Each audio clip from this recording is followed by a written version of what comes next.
All right, here we go.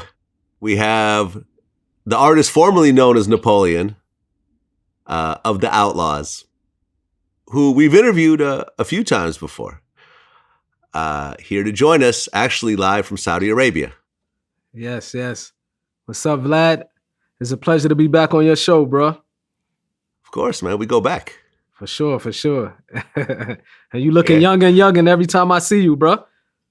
Thank you. Healthy living. That's good. Keep it up, bro. Keep it up. Yeah, you look great as well. Thanks, man. Thanks.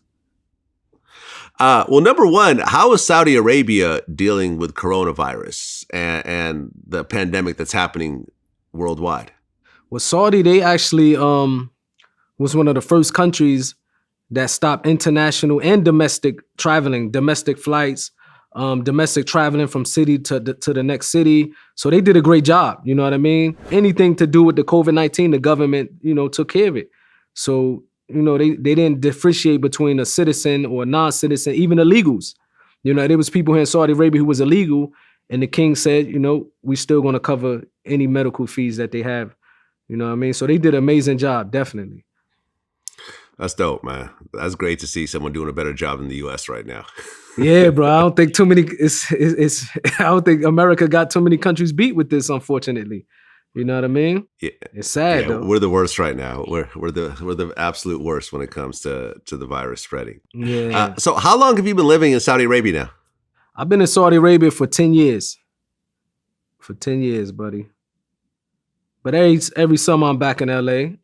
So. I balance it out. I come here, I stay the winter days, and then for the summers, I try to escape the heat. I go to LA, which of course is much cooler, but you know what I mean? I enjoy it. But this summer, of course, because of the virus, I'm stuck in Saudi. But I'm thankful. Good. Well, I'm glad that you and your family are safe right now. That's the most important thing. Thank you, bro. Same to you.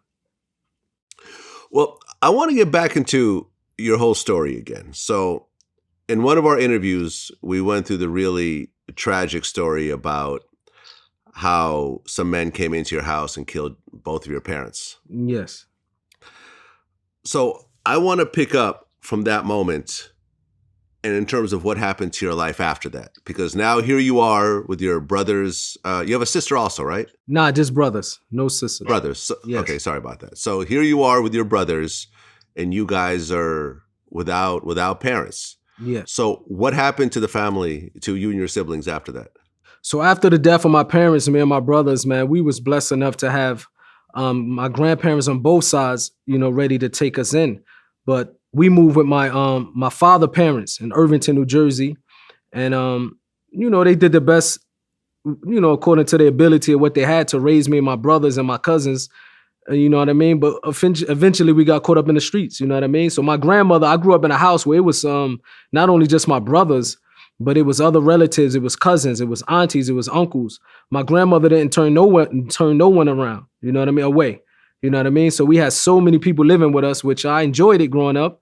And I'm thankful to have, grandparents the way, they took care of us the way they did. I'm thankful for that, definitely.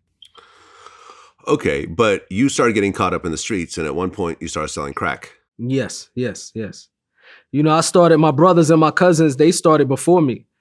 And so, they was outside on the block and at early ages. When I was 13 years old, the first time that I tried to sell drugs, I got arrested. You know what I mean? I don't think I last selling cocaine or crack for more than maybe 6 months.